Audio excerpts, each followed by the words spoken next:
Olá, pessoal. Então, hoje, dentro das talassemias, nós vamos trabalhar as talassemias do tipo beta. Bom, quando nós falamos, em talassemia do tipo beta, nós falamos que nós temos uma doença genética, uma doença hereditária, uma hemoglobinopatia, porque o problema é na molécula de hemoglobina, preferencialmente na parte proteica dessa molécula. E a característica da talassemia beta é uma redução da síntese da cadeia do tipo beta. Porque a hemoglobina do tipo A1, que é a principal hemoglobina que nós temos no corpo, né? Cerca ali de 97%, aproximadamente 97% das nossas hemoglobinas, ela é composta por hemoglobina do tipo A1, e na estrutura da hemoglobina do tipo A1, nós temos duas cadeias do tipo alfa e duas cadeias do tipo beta. Se a falha é na produção da cadeia do tipo beta, nós temos uma doença que nós chamamos de talassemia do tipo beta. Então, aqui tem o desenho, né, mostrando que a alfa está sendo produzida normalmente, só que eu estou com um problema na síntese de cadeia beta. Eu vou diminuir a produção de cadeia beta, como mostra essa figura, e aí vai sobrar alfa livre. Aqui está errado, tá, gente? O desenho está falando beta livre, mas aqui é alfa livre. Então, aqui eu tenho uma redução da síntese de cadeia beta e eu tenho uma porção de cadeias do tipo alfa que vão ficar livres. E aqui eu posso ter uma talassemia beta do tipo que eu não vou produzir nenhuma quantidade de cadeia beta. Lógico que essa vai ser muito mais grave do que essa daqui, né? Então, na talassemia beta, nós vamos ter talassemia beta menor ou talassemia beta maior. Lembrando que, quando nós falamos de talassemia, e quando nós colocamos essas hemoglobinas em uma caixinha, né, igual eu expliquei para vocês nas aulas anteriores, não significa que a alfa ela está em excesso porque ela está sendo produzida mais, mas ela está em excesso porque falta beta para se ligar com ela. A beta está tendo um problema em sua produção. Quando nós falamos então de talassemia beta, o problema vai estar no cromossomo 11, porque o gene que codifica a globina beta, ele é encontrado no cromossomo 11, e lembrando que nós temos dois genes apenas envolvidos na produção de cadeia beta. Um gene no cromossomo 11 que eu recebi da minha mãe e outro gene no cromossomo 11 que eu recebi do meu pai. Quando nós falamos da talassemia alfa, só para relembrar, a talassemia alfa, eram 4 genes envolvidos no cromossomo 16, 2 da minha mãe e 2 que eu recebi do pai, tá? Então eram 4 genes, aqui eu tenho apenas 2 genes envolvidos. E nós encontramos esses genes no cromossomo 11. Então aqui nós temos a representação de um gene, né, região reguladora de gene, aqui eu tenho, cada quadradinho vermelho representa um gene, do cromossomo 11, por exemplo, um pedaço ali desse cromossomo. Então, aqui o indivíduo normal, todos os genes funcionam. Lembrando que no cromossomo 11, eu também encontro os genes que produzem cadeia do tipo delta, cadeia do tipo gama, tá? E aqui eu tenho a representação de um paciente de talassemia beta. Ele tem uma falha no gene que produz cadeia do tipo beta. E aí, dessa forma, nós podemos classificar, como eu disse no slide anterior, em talassemia beta menor ou talassemia beta maior, dependendo da quantidade de genes lesados, lesionados. Quando eu falo talassemia beta menor, eu posso chamar de talassemia beta mais. Porque existe uma produção reduzida de globina do tipo beta, mas é produzido sim alguma coisa, ou seja, eu tenho apenas um gene afetado. Quando eu falo talassemia beta maior, eu posso chamar de talassemia beta zero, né? E essa talassemia beta zero significa que eu não vou produzir nada de globina do tipo beta. Então, lógico, vai ser uma doença muito mais grave, né? Zero de beta sendo produzido, a gente vai ter uma anemia ali muito mais intensa. Então, beta maior ou beta zero, beta menor ou beta mais. Beta menor, um gene funciona e o outro não. Beta maior, nenhum dos dois genes funciona, tá? Eu tenho os dois genes que não trabalham para produzir as cadeias do tipo beta. Então, aqui representando o cromossomo 16, aqui representando o cromossomo 11, aqui eu tenho cadeias do tipo alfa, né? Um cromossomo 16, por exemplo, então só tenho 2 alfa, lembrando que eu tenho outra estrutura dessa. Cromossomo 11, eu tenho a região do gene que codifica a cadeia do tipo gama, cadeia do tipo delta e a cadeia do tipo beta. Então, quando eu tenho a falha na produção desse gene aqui, a gente pode ter esse esquema novamente, né? Eu tenho toda uma quantidade de alfa que deveria se ligar em toda uma quantidade de beta, mas eu tenho uma redução da produção de cadeia do tipo beta. O que que acontece?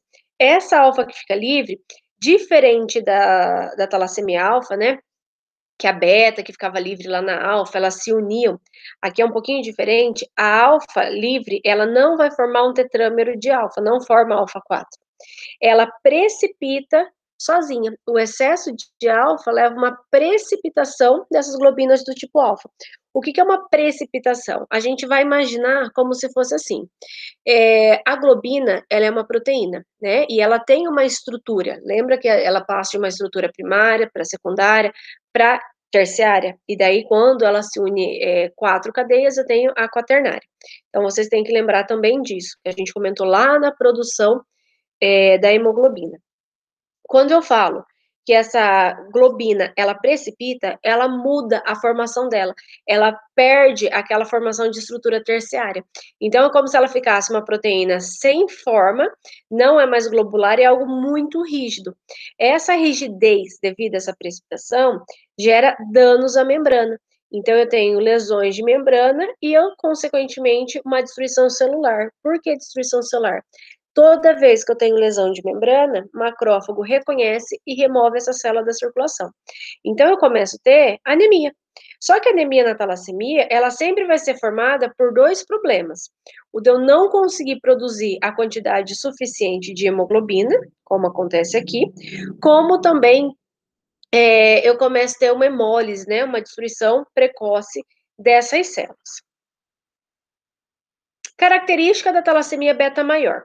O paciente pode relatar fraqueza, cansaço, dores nas pernas, muitas vezes não responde ao tratamento com ferro, porque essa anemia é uma anemia microcítica hipocrômica, pode ser confundida com ferropriva. Geralmente os pacientes fazem um tratamento com ferro, mas não obtêm sucesso, não melhoram, né? Porque, na verdade, o problema não é ferro. Se eu for para o hemograma desse paciente. Só que assim, gente, esses sintomas aqui, muitas vezes eles não são relatados, tá? Muitas vezes o paciente não tem sintoma nenhum. O hemograma é muito característico o paciente apresentar glóbulos vermelhos dentro do valor de referência ou às vezes até aumentado, até acima do valor de referência.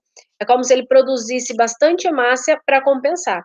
Só que ele produz a célula, ele não tem a hemoglobina para colocar dentro dessa célula. Então, ele tem uma baixa quantidade de hemoglobina, uma anemia ali discreta, e ele vai ter VCM e HCM baixos. Então, ele tem bastante hemácia, só que ele não tem hemoglobina para colocar dentro dessas hemácias. Então, as hemácias vão ser pequenas e descuradas, tá? Posso encontrar micrócitos, igual a gente vê aqui, ó, esse daqui bem pequenininho, um micrócito, dacriócito, hemácia em alvo, então a poiquilocitose é muito característica de talassemia, e posso encontrar inclusões eritrocitárias como pontilhados basofílicos, que é isso aqui que a gente está vendo. Teste específico. O que que acontece aqui? O paciente com talassemia beta menor, como não é formado um tetrâmero de alfa, né, que as alfas ali elas ficam sobrando, ele vai aumentar hemoglobina do tipo A2, ele vai produzir uma quantidade maior de hemoglobina do tipo A2. Por quê? Pega agora aquele, dá uma pausa aí no vídeo e pega aquele seu resuminho sobre as cadeias globínicas que nós temos, para facilitar. Quando a gente pega hemoglobina do tipo A1, são 2 cadeias alfas e 2 cadeias do tipo beta. Quando a gente pega hemoglobina do tipo A2, 2 alfa e 2 delta. Então, o que que o corpo faz para compensar essa redução de hemoglobina? Ele aumenta a produção de cadeia do tipo delta, aumentando a produção de hemoglobina do tipo A2. Sendo assim, ele tenta, né, compensar, mas lógico não consegue. A hemoglobina do tipo A2 não é tão eficiente para transporte de oxigênio quanto a hemoglobina do tipo A1. Então, como diagnóstico, a gente pesquisa se esse paciente, né, que apresentou aqueles resultados de hemograma, ele vai possuir o aumento de A2 em um exame que nós chamamos de exame de eletroforese de hemoglobina. Pacientes que aumentaram hemoglobina do tipo A2, como é aqui, ó, que é um paciente normal, e aqui um paciente com aumento de hemoglobina 2. A gente vê que existe uma banda mais forte aqui, né, que o paciente normal não tem. Então, isso daqui é o que caracteriza laboratorialmente, o que confirma a talassemia beta menor. Por que que ele aumenta 2 e não aumenta a fetal? Porque é como se fosse assim, a hemoglobina 1, ela é a principal, ela é a mais eficaz, depois a 2 e depois a fetal. Então não tem por que aqui nesse momento ele aumentar a fetal, então ele aumenta só a hemoglobina do tipo A2. Aqui alguns hemogramas, são hemogramas reais, tá? Então aqui paciente normal, né, todos os valores aqui dentro da normalidade, e aqui 2 pacientes com talassemia beta menor. Então, diminuiu a produção, de cadeia beta, alfa ficou livre, certo? Então eu posso ter pacientes que possuem o valor de glóbulos vermelhos dentro da normalidade, posso ter, glóbulos vermelhos um pouco acima do valor de referência, ou no limite superior do valor de referência, anemia. Ele pode ter uma anemia discreta ou ele pode ter hemoglobina dentro dos valores de referência. Microcitose e hipocromia geralmente é algo que sim, que vai aparecer nesse paciente, mesmo hemoglobina estando dentro dos valores de referência, tá? Opa, volta aqui. Por quê? Porque ele aumenta a quantidade de células vermelhas. Então, mesmo a hemoglobina estando ali no limite inferior, por exemplo, muita hemácia vai gerar microcitose e hipocromia. E ele tem também um RDW aumentado, então é muito fácil a gente ver uma anisocitose. E também aqueles poiquilócitos que eu falei para vocês, né? Então, aqui, a lâmina desses pacientes, paciente normal e 2 pacientes com talassemia beta menor. Então, o que que a gente pode ver? A poiquilostose, né? Muitos esquizócitos, hemácias em alvo. Não temos muito aqui, mas é muito fácil a gente ver da criócito, ele tranquilo. E aqui a eletroforese mostrando o aumento de hemoglobina do tipo A2. E a talassemia beta maior? O que que caracteriza a talassemia beta maior? Tudo aqui vai ser mais intenso. O que na talassemia beta menor é discreto, ou às vezes dentro da normalidade, na beta maior a gente vai ter de moderado a acentuado. Então, eu tenho uma anemia mais intensa, uma hipocromia mais intensa, uma anisocitose, uma poiquilocitose com 3 cruzes em uma classificação de 1 a 3, muitos esquizócitos e formas bizarras, como mostra essas imagens aqui, né? Então, aqui eu tenho o hemograma, forma bizarra seria isso aqui, ó, lembra uma biruta, por exemplo, da criócito, ó, isso aqui seria uma forma bizarra, não dá pra gente definir o que é, micrócito, esquizócito, né, esses pedaços, essas hemácias fragmentadas, enfim, uma poiquilostose muito evidente. Essa foto eu tenho uma microscopia eletrônica de hemácias de paciente com talassemia beta maior. Então, o que que eu vejo? Aqui, as hemácias deveriam ser como essa daqui. Só que, na verdade, você só vê membrana, tá vendo? Que a gente só vê a membraninha da hemácia. Por que que eu só tô vendo a membrana? Porque a produção de hemoglobina aqui é muito baixa, é muito difícil o indivíduo produzir hemoglobina. Porque ele não vai produzir nada de cadeia do tipo beta, ou seja, se ele não produzir nada de beta, a hemoglobina do tipo A1, que é a única que possui cadeia beta, a produção vai estar completamente prejudicada. E lembrando que 97% das nossas hemoglobinas são hemoglobinas do tipo A1. Posso encontrar eritroblasto, porque além de ter o problema na produção, a gente vai ter uma destruição muito intensa, né? O corpo começa a destruir essas formas diferentes, porque existe o precipitado de globinas do tipo alfa. Então, a medula começa a liberar células jovens. O eritroblasto vai dar origem a uma hemácia, né? Só que leva ali de 8 a 13 dias, não dá tempo. Não dá tempo de expulsar esse núcleo. Então, o corpo começa a liberar, a medula começa a liberar células vermelhas nucleadas para tentar compensar essa perca, né? Essa redução do número de células vermelhas. Então, aqui, os glóbulos vermelhos do paciente são baixos, a hemoglobina baixa, hematócrito baixo. Esse é um paciente que faz transfusão de sangue, gente, frequentemente, tá? Então, aqui eu tenho duas fotos de paciente com talassemia beta maior. Aqui são eritroblastos, esferócito é marcador de hemólise, tá? Hemácia em alvo, né? Mais esferócito aqui. A gente vê que existe uma poiquilocitose. E aqui é a mesma coisa. Micrócitos, hemácia mordida, esquizócito, dacriócito. Então, a gente tem uma poiquilocitose muito intensa, além de anemia, microcitose, hipocromia. Tá muito nítido também aqui a anisocitose, né? A variação do tamanho dessas células. Outros testes. Então, nesse caso, como ele é beta 0, a gente tem um paciente que, como diagnóstico, ele tem um aumento de A2 um pouquinho, sim, só que ele aumenta a hemoglobina fetal. E o diagnóstico é observar, né, o aumento de hemoglobina fetal nesse paciente aqui. Por que que ele aumenta a fetal? Porque ele está tão deficiente de hemoglobina que ele aumenta A2 e ele também aumenta a fetal. A A2 não dá conta sozinha nesse caso. Ela não consegue aumentar muito. Então, o corpo estimula a produção, né, da cadeia delta, estimula a produção de cadeia do tipo gama, para tentar se ligar nas globinas do tipo alfa que estão faltando, que estão sobrando, desculpa, né?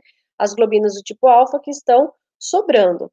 Se a gente analisar a ferritina do paciente, a ferritina é alta, o ferro sérico é alto. Por quê? Porque esse paciente, ele tem o ferro dele, ele só não consegue utilizar, porque ele está tendo esse problema na síntese das cadeias de proteína, que compõem, né, a hemoglobina.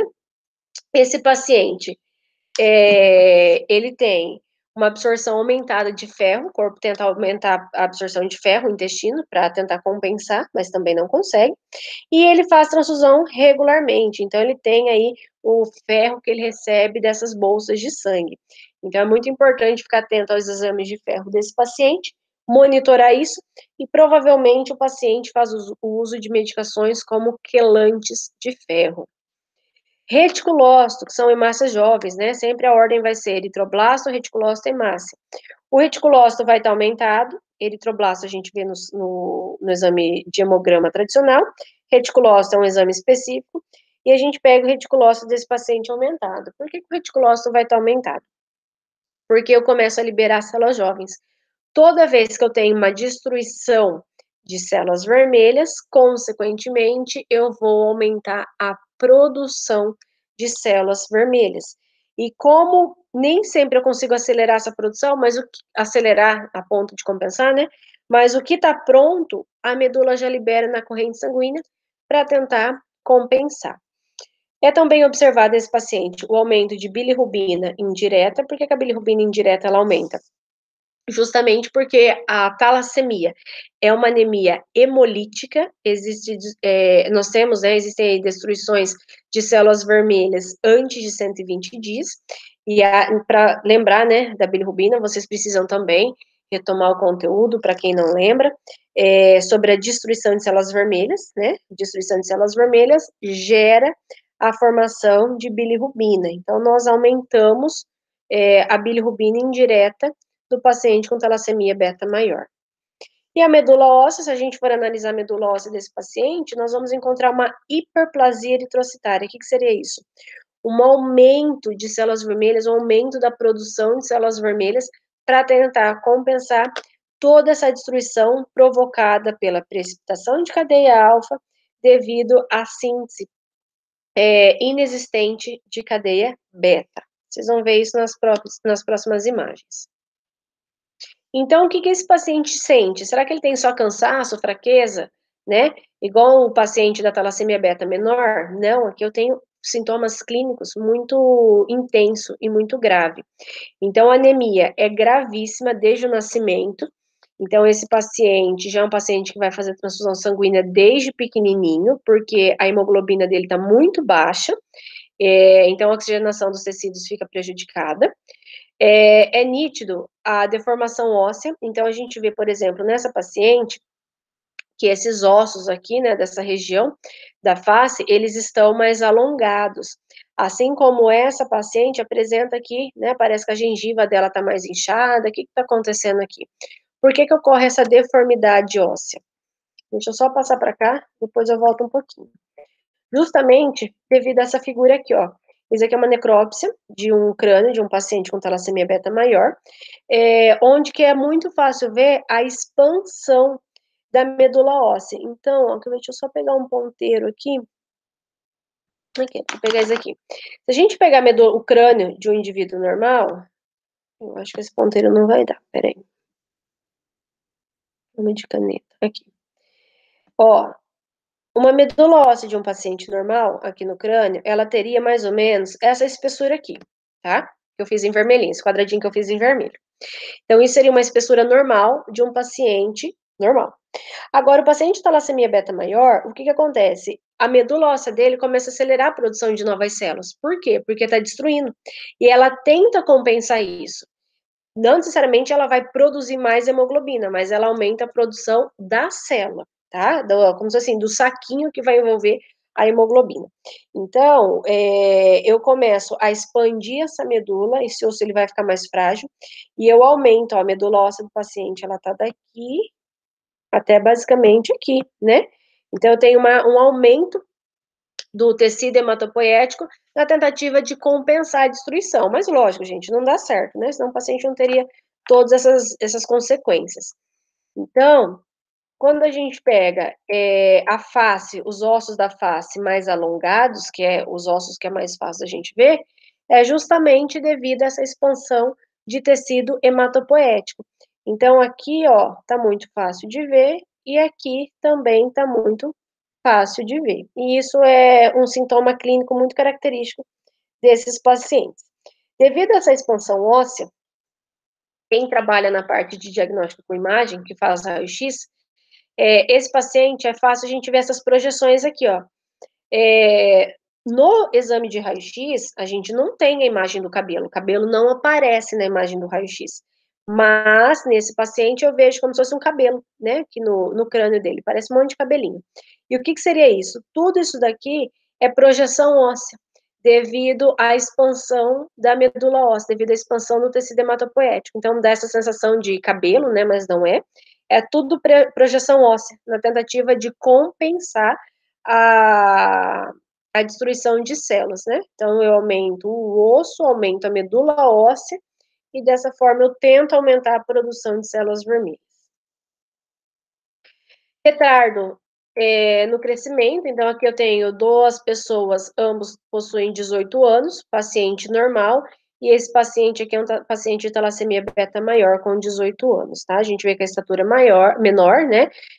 A ausência de desenvolvimento, vamos supor, de órgão sexual, e tudo isso ocorre devido ao comprometimento da oxigenação dos tecidos, né? Diminui a produção de globinas, consequentemente, o paciente recebe menos oxigênio nos tecidos, consequentemente, ele tem ali problema no desenvolvimento. Hepatosplenomegalia, aumento de fígado, aumento de baço, por quê? Lembrando que baço e fígado são órgãos que possuem grande quantidade de sistema retículo endotelial, que remove essas células vermelhas, que possuem alteração de membrana da circulação.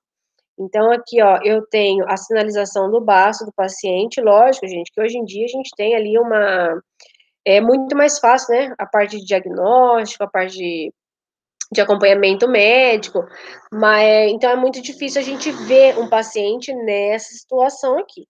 Mas o paciente tem o aumento, sim, do fígado e aumento do baço.